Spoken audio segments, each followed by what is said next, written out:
ప్రజలు ఈరోజు ఎదురు చూస్తున్నారు మీ యొక్క సమాధానం కోసం.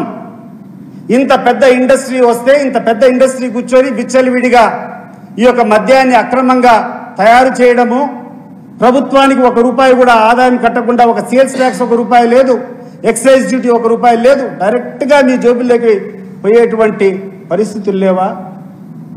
మరి ఆడు మ్యానుఫ్యాక్చరింగ్ చేసినటువంటి ఆ నాయుడు ఏ నాయుడుకు తీసుకొని పోయి డబ్బులు ఇస్తున్నారో మీరందరూ కూడా తేల్చాల.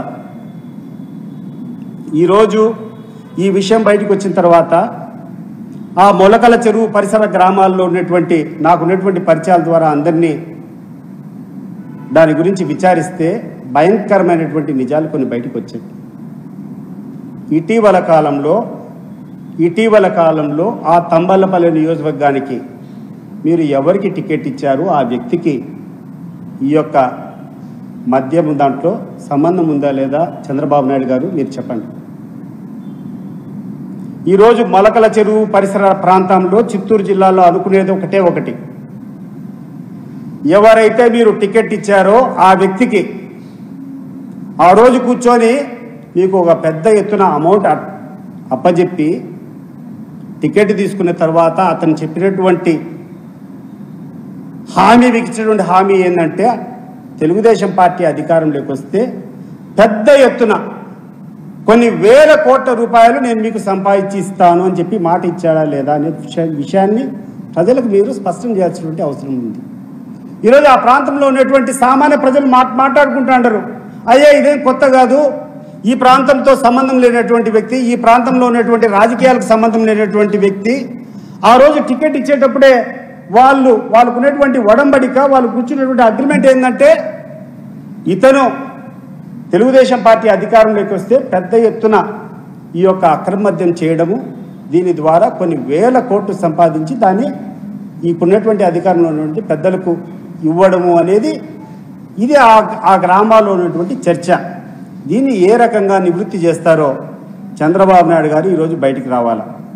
ముఖ్యంగా ఇన్ని తప్పుడు కథనాలు రాసినటువంటి వ్యక్తులు, ఈ సెక్షన్ ఆఫ్ ది మీడియా ఎవరెవరైతే మద్యం గురించి పుంకాలుగా మీ ప్రధాన శీర్షికలు రాసినటువంటి వ్యక్తులు ఈరోజు ఎందుకు మీ వాణి మూగబోయింది, ఎందుకు మీ పత్రికల్లో మీ దాంట్లో ఈరోజు ఇంత పెద్ద ఎత్తున మద్యం బయటపడితే ఎందుకు మీరు రాయకుండా ఉండారు? ఇవన్నీ కూడా చెప్పాల్సినటువంటి అవసరం ఉంది. ప్రజలు ముఖ్యంగా ఆలోచన చేయాలి. ఒక మంచి కోసం, సమాజ శ్రేయస్సు కోసం ఆ రోజు జగన్మోహన్ రెడ్డి గారు ఒక మంచి పాలసీ తీసుకొని వచ్చారు. మద్యమాన్ని ప్రైవేట్ వ్యక్తులు నిర్వహిస్తే అవకతవకలు జరుగుతాయి, దాంట్లో కూర్చున్నటువంటి ఇటువంటి ఇల్లీగల్ మాఫియా అంతా, లిక్కర్ మాఫియా అంతా వస్తుంది, అక్రమంగా మద్యం తయారీ చేసే వాళ్ళు వస్తారు, విచ్చలవిడిగా వాళ్ళకి కావాలనేటువంటి రేటు వాళ్ళు అమ్ముకుంటారు. అవన్నీ జరగకూడదు. ఒక మంచి మద్యం పాలసీ తీసుకొని రావాలంటే దాని మీద అన్ని అపోహలు క్రియేట్ చేశారే ఈ section of the media and ముఖ్యమంత్రి చంద్రబాబు నాయుడు గారు. ఈరోజు ఏం సమాధానం చెప్తావు? ఈరోజు మీరు మార్చినటువంటి మద్యం పాలసీ ద్వారా ఈరోజు మీరు ప్రైవేటైజ్ చేసి ఈ యొక్క మద్యమాన్నంతా కూడా, రీటైల్ షాపులంతా కూడా ఈరోజు ఆక్షన్ పెట్టి చేసిన వల్ల మీరు సాధించింది ఏంది? ఈరోజు ఈ రీటైల్ షాపులన్నీ ఆక్షన్ పెట్టారు. ఆక్షన్ ముసుగులో మొత్తం రాష్ట్రంలో ఉన్నటువంటి వైన్ షాప్స్ అంతా కూడా ఈరోజు తెలుగుదేశం పార్టీ నాయకుల యొక్క హస్తాల్లో జరుగుతున్నాయి. చిన్న చిన్న హ్యాబిటేషన్స్లో కూడా 100 మంది 200 మంది ఉన్నటువంటి గ్రామాల్లో కూడా విచ్చలవిడిగా ఈ బెల్ట్ షాపులు జరుగుతూ ఉన్నాయి. ఎంఆర్పి ప్రైస్ అనేది ఎక్కడే కానీ పాటించేటువంటి పద్ధతుల్లో నేరుగా బ్రాందీ షాప్ లేకపోతే ₹130 ఎంఆర్పి అని ఉంటే ₹150 మేము అంతే పెట్టేది, నచ్చితే తీసుకోండి లేకుంటే లేదని చెప్పేటువంటి పరిస్థితులు లేవా చంద్రబాబు నాయుడు గారు? మరి ఈ రకంగా విచ్చలవిడిగా అమ్ముకునేటువంటి హక్కు వాళ్ళకి ఎవరిచ్చారు? నీ యొక్క లీడర్లే కదా ఈరోజు వైన్ షాప్స్ అన్ని నడుపుకునేది. ఎక్కడన్నా ఎంఆర్పి ప్రకారమే చేయాలనే నిబంధన నడుస్తూ ఉందా? ఈ రాష్ట్రంలో మీకు ఒక్కటే ఒక సవాల్ విసురుతున్నా, మీకు ధైర్యం ఉంటే ఈ గ్రామంలో ఒక గ్రామం పేరు చూపించి ఒక్క గ్రామంలో బెడ్ షాప్ లేదని చెప్పేటువంటి పరిస్థితులు మీకున్నాయా? ఈరోజు నాణ్యమైనటువంటి మద్యం సరఫరా చేస్తామని చెప్పి హామీ ఇచ్చినటువంటి గొప్ప వ్యక్తి అంటే మీరు మ్యానుఫ్యాక్చర్ చేసి మీరు ఏది కావాలంటే ఆ బ్రాండ్కి పెడితే సరిపోతుందా అని చెప్పి నేను అడుగుతున్నా. ఈరోజు ప్రధాన శీర్షికలు రాసినటువంటి కొన్ని పత్రికలను అడుగుతున్నా, నేను సూటిగా అడుగుతున్నా.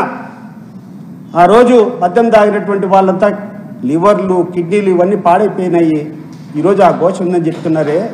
నేను అడుగుతున్నా మిమ్మల్ని, ఒక ప్రభుత్వం ఆథరైజ్ చేసి అనేక నిబంధనలు, అక్కడ ఉన్నటువంటి అనేక సెక్యూరిటీలు, అనేక క్వాలిటీ చెక్లు చేసేటువంటి డిస్టిలరీలో ఈ యొక్క కల్తీ మద్యం తయారు చేసేదానికి వీలుంటుందా? ఈరోజు ఈ రకంగా మొలకల చెరువు మాదిరి మొలకల చెరువులో జరిగేటువంటి ఈ యొక్క కర్మాగారాల్లో ఇటువంటి కల్తీ మద్యం జరిగేదానికి అవకాశం ఉంటుందా? ఒకసారి మీరు ఆలోచన చేయండి. నేను చెప్పిన దాంట్లో అవాస్తవం ఉంటే దయచేసి ముందర కానీ మీ దగ్గర చర్చించడానికి నేను రెడీగా ఉంటా. నేను చెప్పినటువంటి విషయాల్లో మీకు ఏమాత్రం సందేశం ఉన్నా కూడా నేను I'm here to debate with you. ఈరోజు ఎందుకు అంత పెద్ద ఎత్తున మద్యం మీద రాసేటువంటి వాళ్ళు ఇంత పెద్ద గుట్టును రట్టు చేస్తే మీ పత్రికల్లో ఎందుకు రాయలేదు? మీ యొక్క వాటా ఎంత దీంట్లో? దీన్ని స్పష్టం చేయాలని చెప్పి నేను కోరుకుంటూ, ప్రజలకు ఈరోజు ఈ యొక్క ప్రభుత్వం యొక్క ముసుగు ఈరోజు గుట్టు రట్టయింది. ఇటువంటి విషయాలన్నింటినీ కూడా మీరు గుర్తు పెట్టుకోవాలా. ఎవరంటే వాళ్ళు కూర్చొని అపోహలు చెప్తే నమ్మి మోసపోవద్దు అని చెప్పి నేను ఈ సందర్భంగా వినయించుకుంటూ అందరికీ ఇస్తాను.